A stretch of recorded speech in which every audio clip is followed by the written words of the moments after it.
Desde hace 120 años, la revolución que inició Edison con el cilindro acústico no ha terminado. La patente, fechada en el 19 de febrero de 1878, marcó los orígenes de la industria de la grabación. Los métodos físico-mecánicos que se utilizaban para la transmisión y grabación de los sonidos eran muy pobres comparados con los estándares de hoy en día. Las primeras grabaciones experimentales, hechas en los laboratorios de Edison para la Edison Cylinder Records en Nueva Jersey, fueron con piano y voz y pequeñas orquestas tocando canciones populares de la época.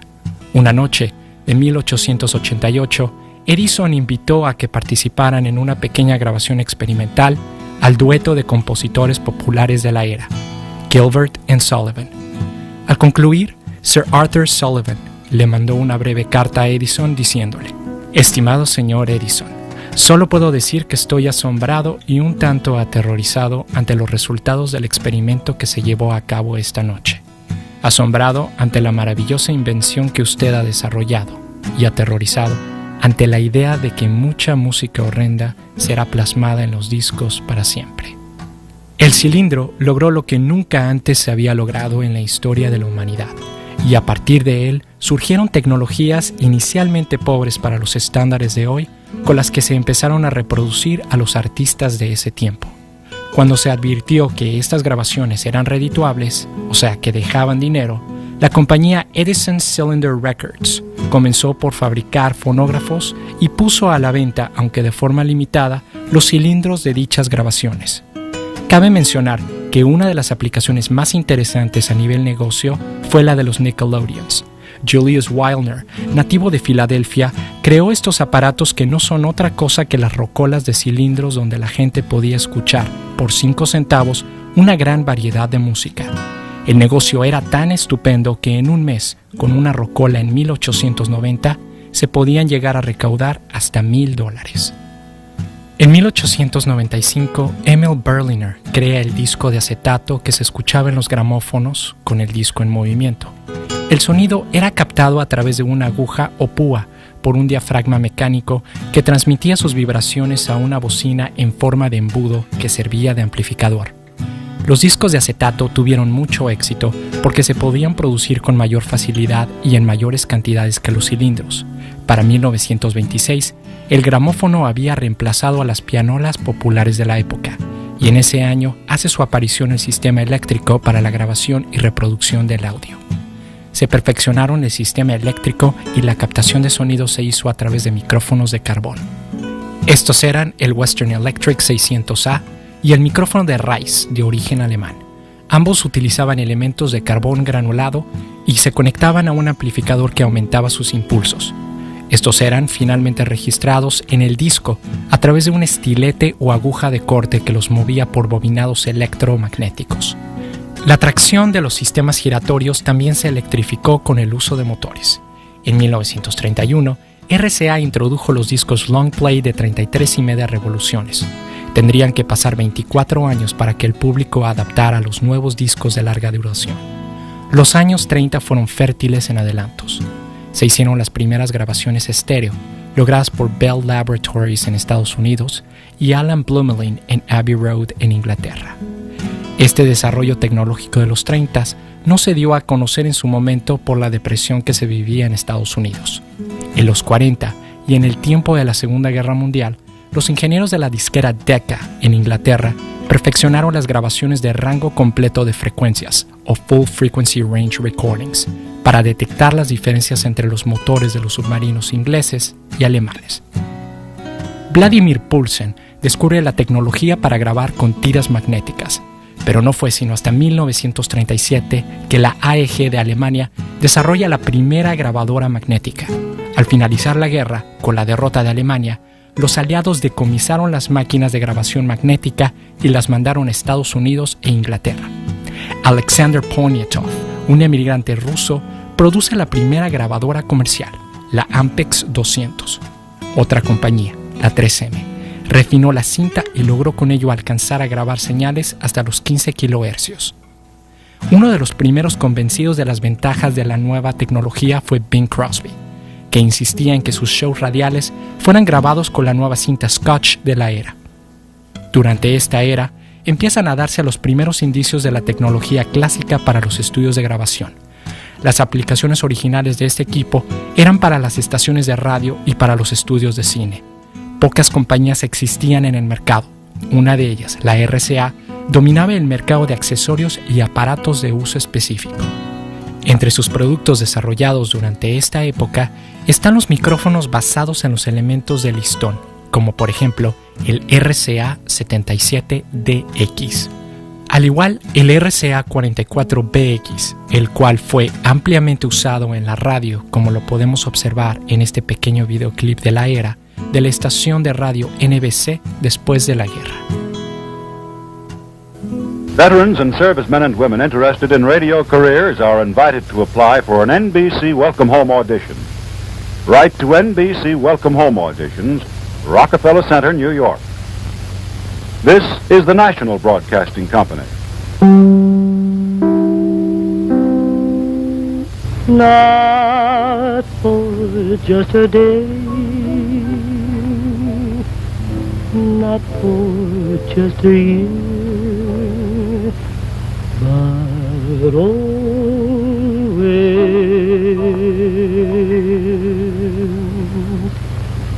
Well, Eddie.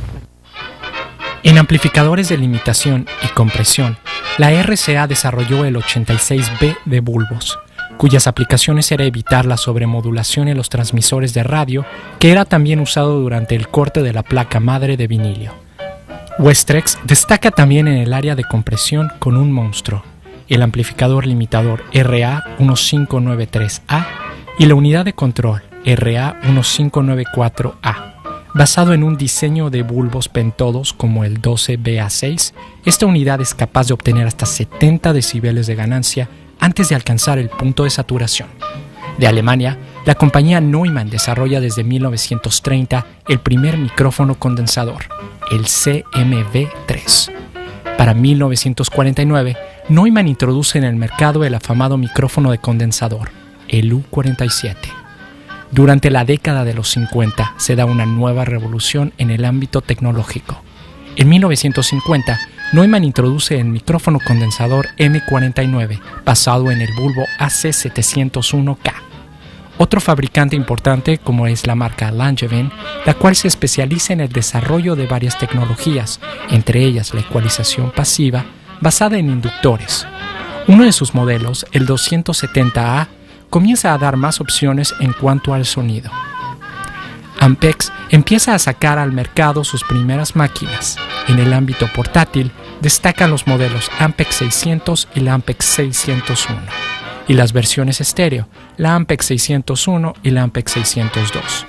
De Ampex también destaca el monitor autoamplificado introducido en 1954, el modelo 620. Es increíble pensar que esta es considerada la primera bocina autoamplificada para propósitos de monitorear música.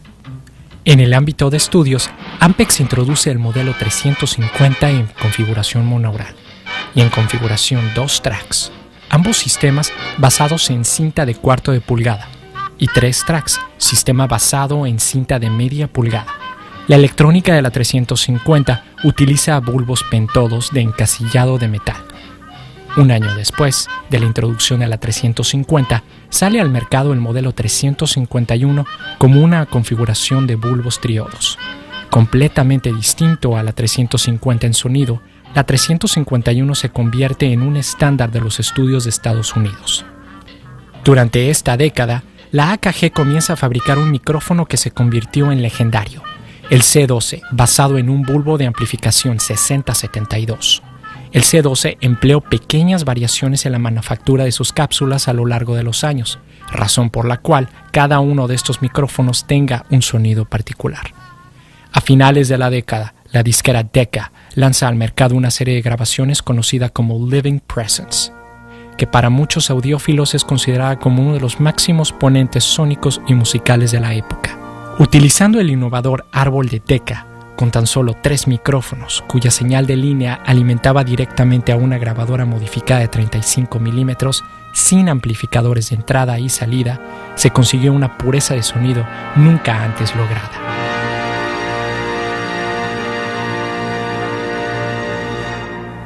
En 1956, la primera máquina de 8 tracks es especialmente construida por Ampex para el músico y productor Les Paul. La enorme máquina, basada en la electrónica de la 351, recibió el sobrenombre de El Pulpo. Un año más tarde, Tom Dowd, genio y gurú electrónico de los estudios Atlantic de Nueva York, ordena otra de estas máquinas. Tendrían que pasar 10 años antes de que Ampex comenzara a fabricar de manera masiva estas máquinas, ya que ni siquiera existían consolas de 8 canales. Durante esta época, los estudios de grabación con suficiente capacidad para albergar a una orquesta completa eran pocos y pertenecían, por lo general, a las disqueras importantes. Abbey Road, en Londres, era parte de EMI y Capitol, en Los Ángeles, era parte de Capitol Records.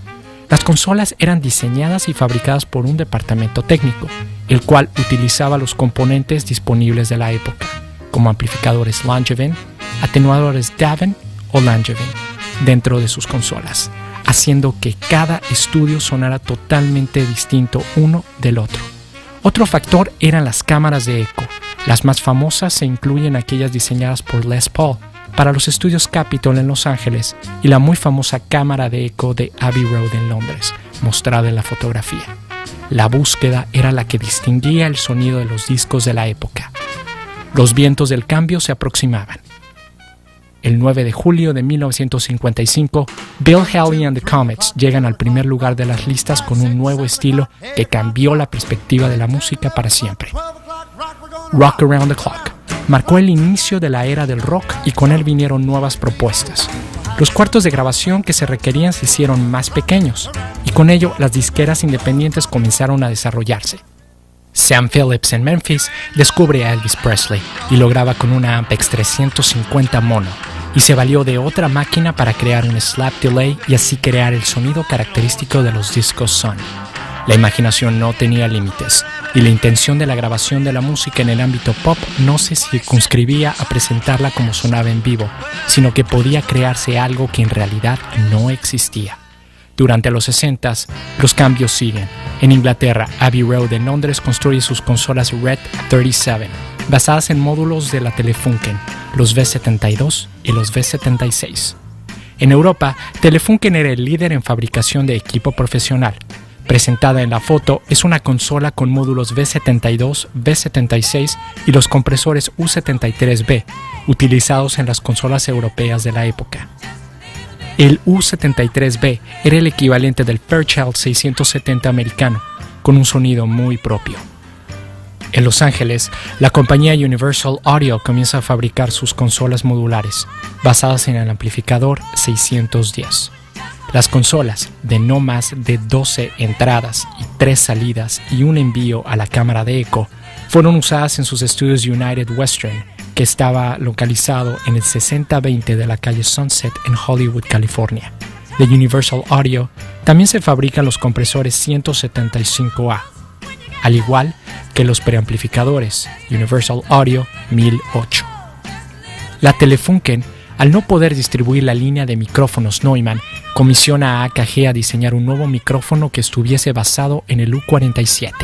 El resultado es tal vez el más mítico de todos estos micrófonos, el Elam 250 y 251, que utilizó la cápsula de AKG, la CK12. Solamente se construyeron 1.600 de estos micrófonos, de los que en la actualidad solo se conserva la mitad. Otra compañía importante es la Pulse Technologies, mejor conocida como Pultec. Esta desarrolló uno de los primeros ecualizadores de entradas y salidas de línea, basado en circuitería pasiva, el modelo EQP1A, que se ha convertido en una leyenda. También importante es el modelo MEQ5, ecualizador pasivo cuyo énfasis es en las frecuencias medias. Altec, cuyo nombre significa All Technicians o todos los técnicos, es una subcompañía creada a raíz de la fragmentación de la Western Electric. Altec es responsable por desarrollar los monitores más usados en los estudios de la época, los Altec 604. Al igual, Altec desarrolla distintas tecnologías de las que destaca el compresor 436 de bulbos, utilizando la compresión de mu variable. El micrófono Altec M20 con una cápsula de cristal cubierta por una fina capa de oro fue el único fabricante en desarrollar este tipo de tecnología en diseño capsular. Teletronics, quien más tarde sería absorbida por Universal Audio, desarrolla el compresor basado en una fotocelda, cuyo principio era el de lograr la compresión de audio dentro del circuito, basado en la cantidad de luz que la celda radiaba dependiendo de la señal que se alimentaba. En México, Polydor establece su estudio basado en una consola Philips de 16 canales y con grabadoras de 4 tracks, 2 tracks y monaural. Capitol México ofrece la Ampex 351 de 3 canales con una consola fabricada por Capitol Estados Unidos y anteriormente utilizada por Nat King Cole en sus conciertos en vivo. I'm Ringo and I play the drums. I'm Paul and I play the bass. I'm George and I play a guitar. I'm John and I too play a guitar. Sometimes I play the fool. El 5 de diciembre de 1963, la canción Love Me Do entra a las listas de Inglaterra y alcanza el primer lugar. 2 meses más tarde, esta misma canción se convierte en la melodía número 143 en llegar al primer lugar de las listas en Estados Unidos, y ahí se mantiene 7 semanas. Los Beatles influyeron con su sonido a una nueva generación de músicos e ingenieros con técnicas revolucionarias para la época y que hasta nuestros días siguen siendo válidas. La experimentación de Geoff Emerick, ingeniero de cabecera de George Martin, productor de los Beatles, y gracias a la vívida imaginación del grupo, y a partir del álbum Revolver, utilizaron elementos como la sobrecompresión, distorsión, acercamiento de los micrófonos y demás técnicas que hoy son normales, como una nueva forma de capturar e inspirar la música que se estaba creando dentro de los estudios Abbey Road en Inglaterra. Para finales de la década de los 60 se desarrolla el transistor, que vino a reemplazar al bulbo. De los primeros modelos transistorizados en Europa, la Siemens introduce la línea WSW a finales de los 60.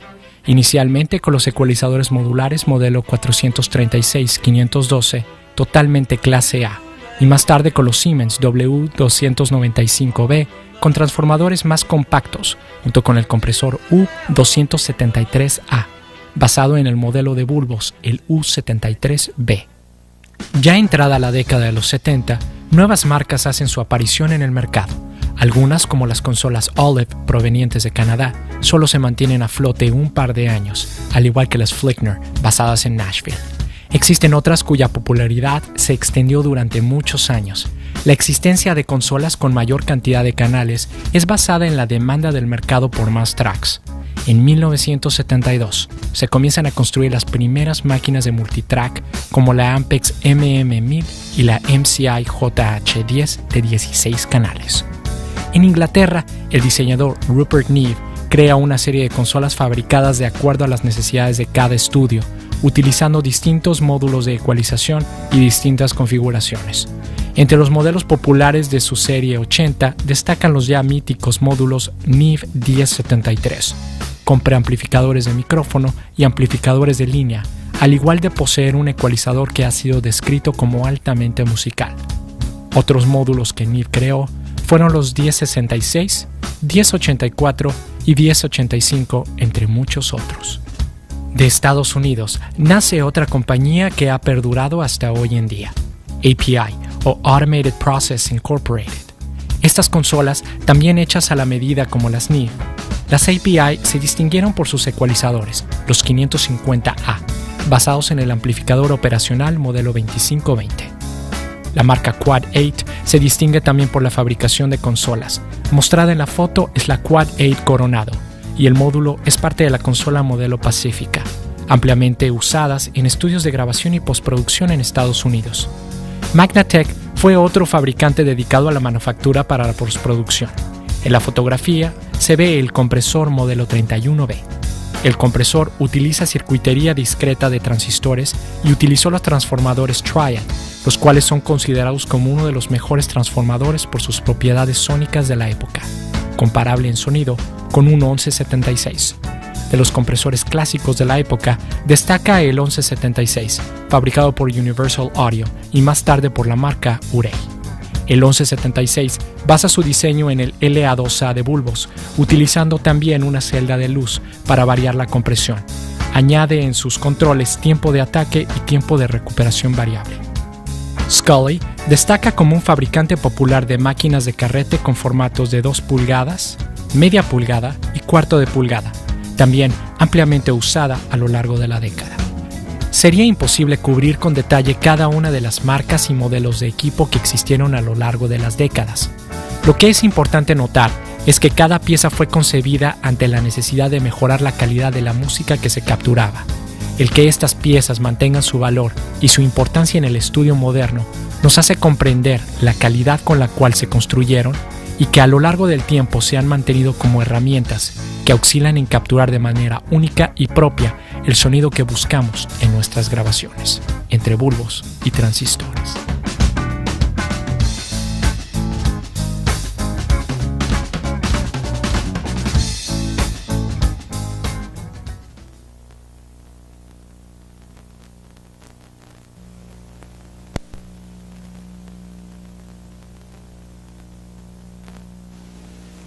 Hi, my name is Steve Hogan, and I'm the Vice President of Engineering at Jensen Transformers.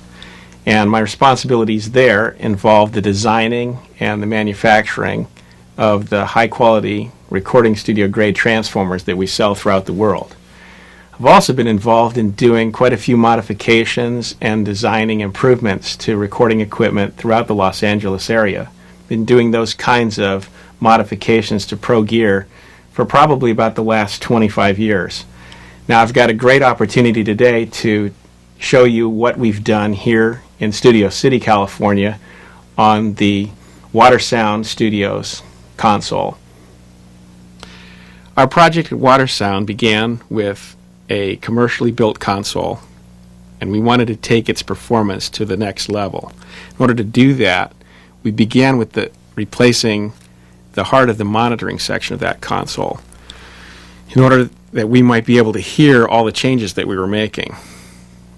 Our goal was to have a monitoring section that was so clear, that had no coloration of its own, and was accurate enough so that as we made improvements in the console, we'd be able to actually hear what we were doing.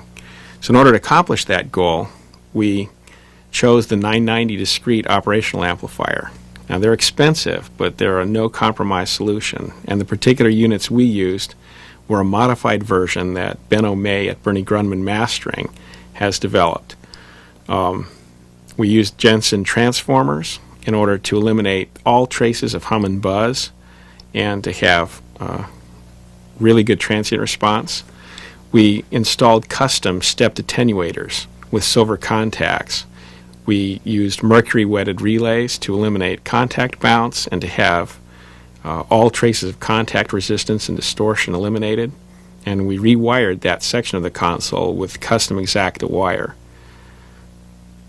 Our goal was to make substantial improvements to its sound quality and headroom. Once we'd completed the improvements to the monitor section, we were ready to turn our attention to the stereo bus. And again, we used the 990 operational amplifier for its extreme clarity. We replaced the mix amps, the line driver stage, the solo bus, and the stereo bus line insert stage with 990 op amps. And that gave us the clarity we needed so that when you had a complicated mix, then all of the instruments in the mix could be very clearly distinguished, and the imaging was rock solid. These cards were all custom built using the 990 operational amplifier. We used extra low frequency decoupling capacitors, and we even used Caddick resistors for the main feedback resistor values. These resistors are well-known components used in high-quality voltmeters in Fluke and Hewlett-Packard voltmeters. They have the precision that kind of electronics demands, but also the sound quality is superb. With this panel removed, you can see the revised monitor section. All of this circuitry right here includes a low-frequency subwoofer crossover and all of the rest of the monitor circuit, including the mercury-wetted relays, which do all the switching in this circuitry. You'll notice that the custom-modified Benno 990s have DC servo circuitry applied to them to eliminate the need for coupling capacitors. For that reason, this monitor section is really, really clean and allows us to make critical judgments on the rest of the circuitry. Well, there's been a lot of modifications we've done to this console, including the line input modules. Many of the op amps, the TLO-74 op amps, have been replaced with high-performance amplifiers. The capacitors, the coupling capacitors, have been replaced and upgraded with much larger value ones, which has improved the bottom end of the console and the headroom significantly. We replaced a lot of the FET muting circuitry with relays to eliminate all the distortion that the FETs cause. And the end result is a very, very musical console. It's actually not that many studio owners who are willing to press for perfection and are willing to spend the time in the listening tests and the money it takes to do these kinds of modifications. But when you're in the quest for the very best music, and when creating music and capturing it so that it moves your heart is your passion, then that's the result you get. And that's certainly a very pleasant result we've gotten here at Watersound Studios.